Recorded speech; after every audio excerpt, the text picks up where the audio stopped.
প্রতিদিনের দৈনিক পত্রিকার গুরুত্বপূর্ণ সংবাদগুলো জানতে আমাদের চ্যানেলটি সাবস্ক্রাইব করে সাথে থাকুন। দৈনিক ইত্তেফাক।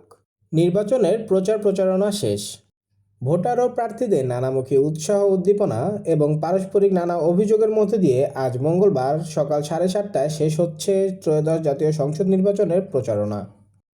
প্রচারণা শেষে এখন জয় পরাজয়ের সমীকরণ মেলাতে ব্যস্ত প্রার্থীরা। দেশ প্রায় লক্ষ্যে পৌঁছে গেছে। হ্যাঁ জিতলে পাল্টে যাবে দেশ। নির্বাচনের আগে সচিবদের সঙ্গে গেট টুগেদারে প্রধান উপদেষ্টা। মানুষের ভাগ্যের পরিবর্তনের প্রতীক ধানের শীষে ভোট দিন। প্রচারের শেষ দিনে ঢাকার জনসভায় তারেক রহমান। ভারতের বিপক্ষে খেলতে পাকিস্তানকে বুলবুলের অনুরোধ। টুর্নামেন্ট আয়োজনের অনুমতি পাচ্ছে বাংলাদেশ। আজাদি না গোলামি, ফয়সালা হবে ভোটেই। শেষ নির্বাচনী গণমিছিলে ডাক্তার শফিকুর রহমান। যুক্তরাষ্ট্রের সঙ্গে বাণিজ্য চুক্তি, পাল্টা শুল্ক কমল 1%। মার্কিন তুলায় তৈরি পোশাক পাবে শুল্কমুক্ত সুবিধা। ডোমিনিকার নাগরিক দাবি করে নাহিদের প্রার্থিতা স্থগিতের রিট। দ্বৈত নাগরিকত্বের অভিযোগ এনে জাতীয় নাগরিক পার্টি এনসিপির মনোনীত প্রার্থী মোহাম্মদ নাহিদ ইসলামের প্রার্থিতা স্থগিত চেয়ে হাইকোর্টে রিট দায়ের করা হয়েছে। সোমবার ঢাকা 11 আসনের জাতীয় পার্টি সমর্থিত প্রার্থী শামীম আহমেদ এ রিট করেন। টঙ্গীতে গ্যাস বেলুন বিস্ফোরণে শিশুসহ অর্ধশতাধিক ব্যক্তি আহত হয়েছেন।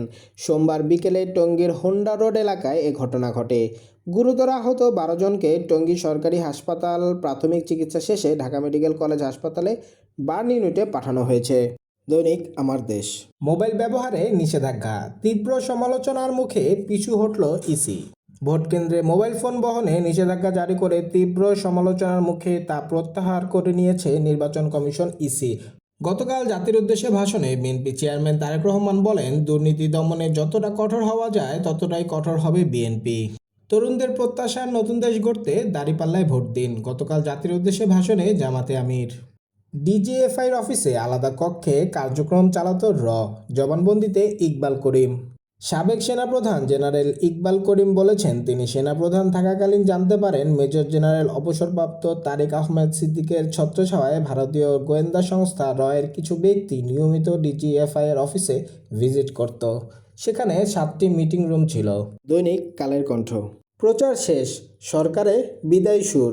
নির্বাচনে বাকি আর 2 দিন। আর প্রচারণা করলে শাস্তি। লাল পাসপোর্ট জমা 13 উপদেষ্টার। গুরুত্বপূর্ণ নথি ফাইল সই হচ্ছে শেষ মুহূর্তে।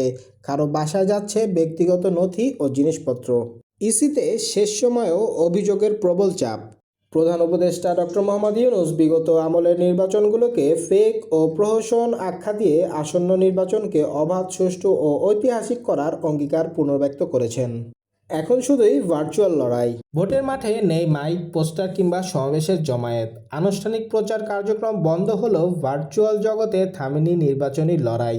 ভোটারদের নজর এখন ডিজিটাল ডিভাইসের স্ক্রিনে।